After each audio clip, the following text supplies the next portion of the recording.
Electronauts. So I received my MCL just 2 days ago. It's a fantastic MIDI controller that can be used for spicing up old Electron boxes and other MIDI devices as well. And because you don't find much on the internet, I decided to go and create a short tutorial here myself. The MCL is a do-it-yourself project, but you can also find pre-assembled boxes on the internet, thanks to Justin for building mine. As you can see here, the box features 16 machine drum tracks, 6 MIDI tracks that could be used, for example, on a mono machine, and so on. Connecting is really easy. Just follow this scheme here and connect the MCL of port 1 to your machine drum. And now let's start and power up the unit. You see here,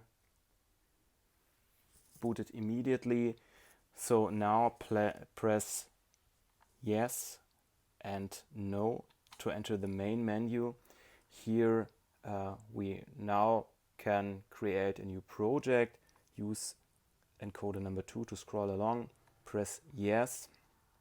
So here again, encoder number 1 can be used to navigate.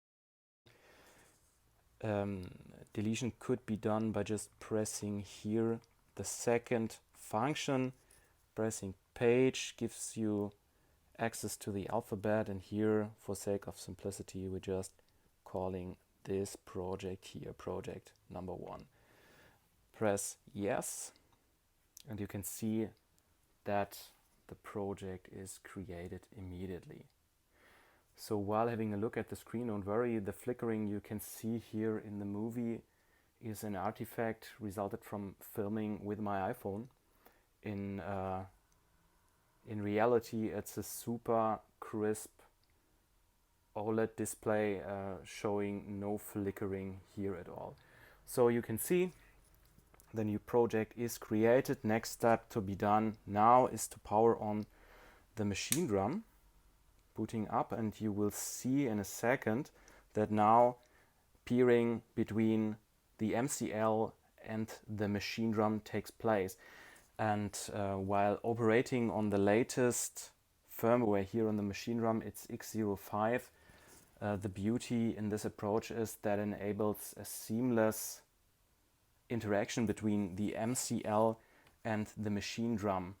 Yeah, so you don't have to program anything on the MCL itself. You can basically run everything on the machine drum.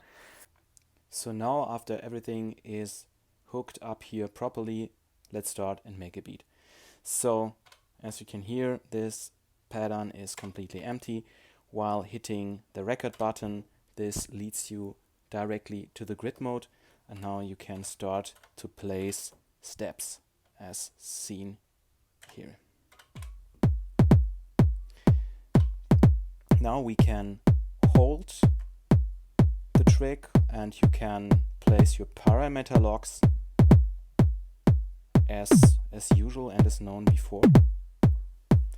And in addition to that, you can use the micro timing while just using those arrow buttons in order to move the step out of grid, as for example here.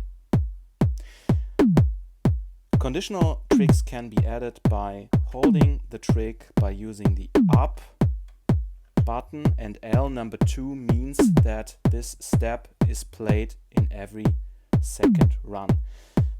If you start to navigate along this menu, you also see P for percentage or probability. Here you have the option to define your trig being played only in 20, 30, 70 or 90%. So yeah, let's move ahead. Snare drum.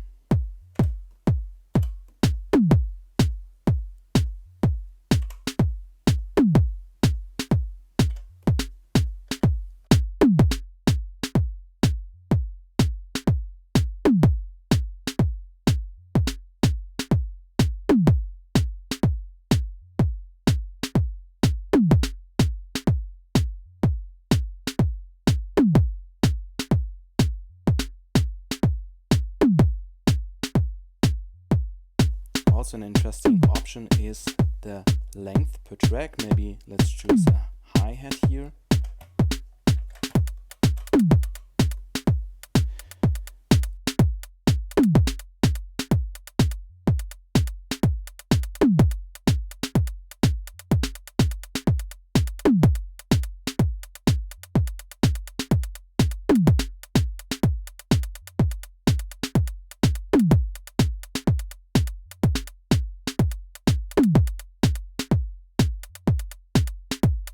So now you can head to encoder number 3 and you can change the length per track. For example, here we just have 9 steps in this specific track, giving you also very nice option and even more variants here.